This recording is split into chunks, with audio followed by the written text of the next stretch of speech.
Hi guys, thank you guys for joining us. Thank you guys for all the likes, the comment, and for sharing. I hope you guys had a good weekend, and I hope you guys have a good week. Before we start this video, guys, please be advised that it's a trigger alert. This video is about abuse, so be advised. When I talked last, I was telling you about all the stories of all the. I jumped around a lot, but I told you stories about the bad behavior that I began to have. And I told you guys about the behavior, but we didn't talk about the consequences. And for every time that I got in trouble, for every time I stole something, for every time I got suspended, my principal name was Mr. Spencer. And when he would take me in the office, he would call my father's pastor study's telephone number. He wouldn't even call the house. He knew the pastor's study phone number by heart. That's how often he called my father. And I got beat with everything I did. There's no getting talked to. I didn't get a pass. No passes came. If my father was out of town and I did something wrong, my mother would tell him. And he would tell me over the phone what he was going to do to me when he got home. I remember on one occasion when my father did something and he was in Texas. I did something and my father was in Texas. And my mother told him over the phone what I did. And my father put me on the phone and told me that when he got home tomorrow, he was going to beat my natural ass. And he would always say that, "I'm going to beat your natural ass." And he meant naked as a jaybird. And so when I got out of school that day, the next day, because I know he probably going to be there when I got home from school, sometimes close to that, I ran all the way home and I ran to the closet where you keep the medications. And I swallowed a whole bunch of, I don't know if it was aspirin or Tylenol. But to this day, I can't take an aspirin or a Tylenol because of that. So I swallowed this whole bottle. About half the bottle of Tylenol, because I thought I'd rather die than get that whipping that he was gonna give me, because I had done something really bad. He was gonna beat me down. It might have been one of them bloody ones, and so I was really scared. So I took the aspirin or the Tylenol, and so he got home about 7 o'clock that evening, and like I said, there's no passes, and he was about to beat the daylights out of me with that extension cord. And just as he was, I started throwing up. And it was bad, you guys. I swallowed all those pills. So it was pretty bad. I think we had spaghetti that day for dinner. And made my sister clean it up. And I didn't get a whooping on that time. That I gave myself a pass. But man, to this day, I can't take a Tylenol or aspirin. I can taste it all through my body. Just one. Nope, can't do it. So every time I did something, I got in trouble. I told you guys that I stole the school money, and that was the biggest time that I ever got beat. My father beat me so bad that day that I bled all over the house. I didn't drop one tear. I mean, that man beat me, boy. I'm telling you, he beat me. I could cry today, but I didn't drop one tear. My siblings were crying, and my dad was really, really scared. He called my mother at work and told her to come home. And I needed stitches, but of course they didn't take me to the doctor. They know they couldn't take me to the doctor. And like I said, we got suspended from that school district.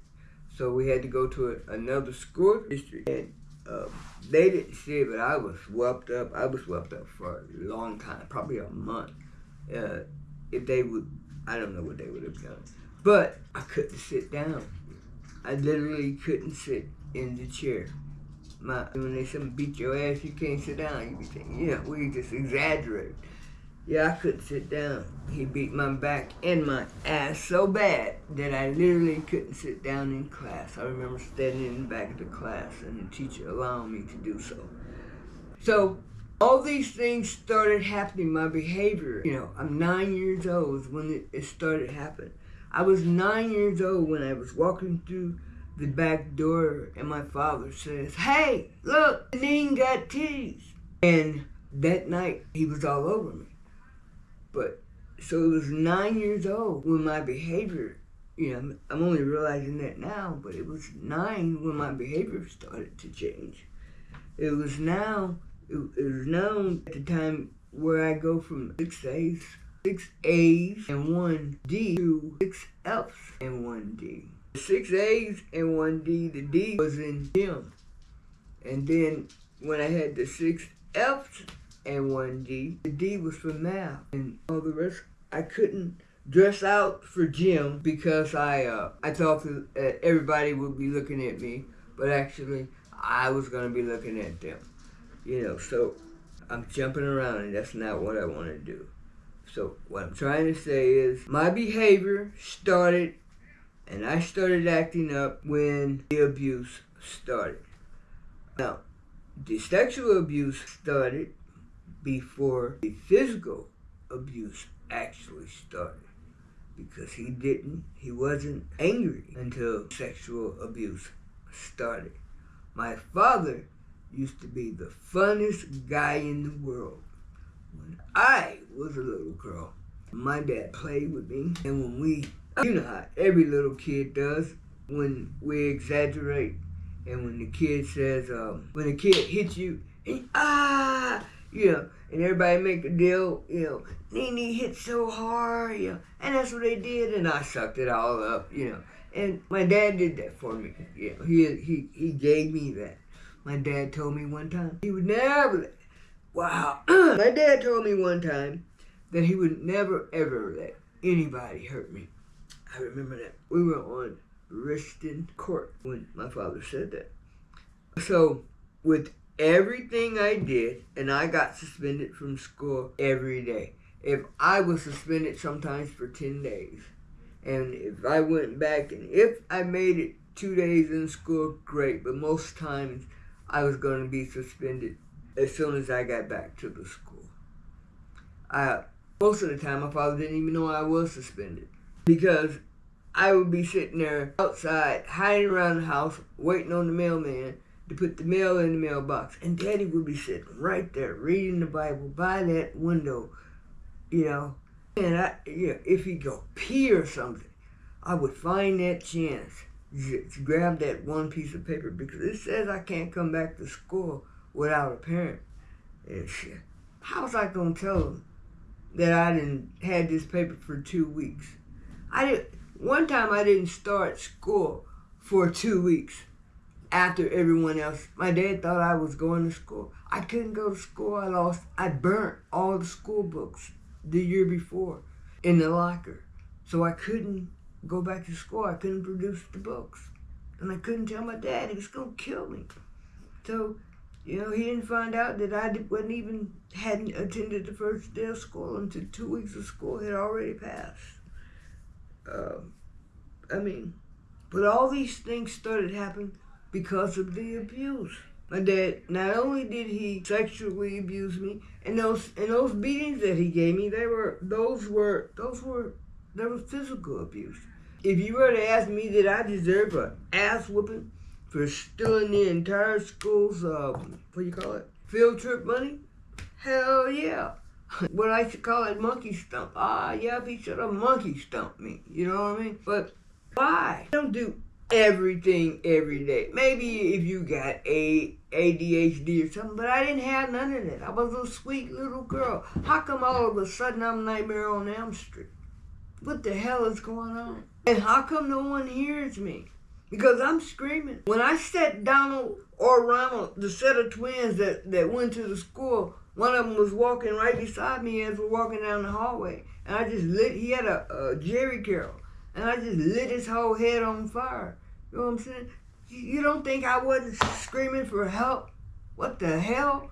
You know what I'm saying? I promise you when I did that, I was just coming back off another suspension. Yeah. And why did I keep going and getting myself suspended when I know what's going to be happening to me at the house? That was stupid of me. I tell you how dumb kids are. So I'm going to get even more sexually abused at the house while everybody's at school. You would think that since he knows he's going to molest me, that he would give me the pass. Why beat my ass? Why beat my ass and molest me? Come on. That's dogging me on. You know what I'm saying? Guys, over 50% of the people who molest little girls are their natural fathers. And my father was my natural father. He's my birth father. Also, did I do that? Why was I stealing? Why was I lying? Just why? You know, little kids are knuckleheads, okay? Sometimes they fight. Maybe they got anger problems. I was doing that too, you know what I'm saying? But I also know that it's possible he could have been abused. Did you guys know that 30 to 40% of the people that do abuse, sexually, verbally, physically, have been abused themselves? You know, yeah, they've been abused themselves. And it's a learned behavior. You pass it on. I passed it on. I did. He passed it on to me, that's what I'm saying. He sure did. He sure did. I verbally abused my children and I physically abused my children. I did. I can't apologize to them enough. Be honest, and there's no excuse. You do what you know to do. No one ever guided me in any direction. I don't give a damn what you say. The only guidance, only thing I ever got was love. I got love. Got love from every cousin, every auntie, everybody. No, not one person talked to me ever in my lifetime about college. Not one person. I remember getting in trouble one time for doing my homework when my stepmom felt that the laundry was way more important. And that's how both my parents felt. They didn't give a damn about school. They didn't. I don't know if I said this already. I had 6 F's, I had 6 A's and 1 D. I showed that to my mom and dad. They didn't say a word. It was just a piece of paper I brought home. They signed it. That was it. 6 A's and 1 D. That really affected me. Because it wasn't long, and not just that, but that did affect me. But it wasn't long after then, I had a report card that was 6 F's and 1 D. And D was in math. And the first D was in gym. You know, so now, when I took that report card home, I got the beat down. Oh, my dad had a fit. You know, how could you, ain't raising no dummies, all those things. So, on the next report card, you know I can't have all A's because I came off all F's, right? So my next one, I got C's galore. Thumbs up. They're not gonna beat me up this time. I taken the C's, they don't say one word, So, they didn't care about our education, and so nor did we. I had no drive. A lot of things that I learned about being a little girl and hygiene, things like that, I learned when I was 32 years old in prison. I kid you not. I'm not even going to embarrass myself. Yes, I learned. Those women taught me things that nobody ever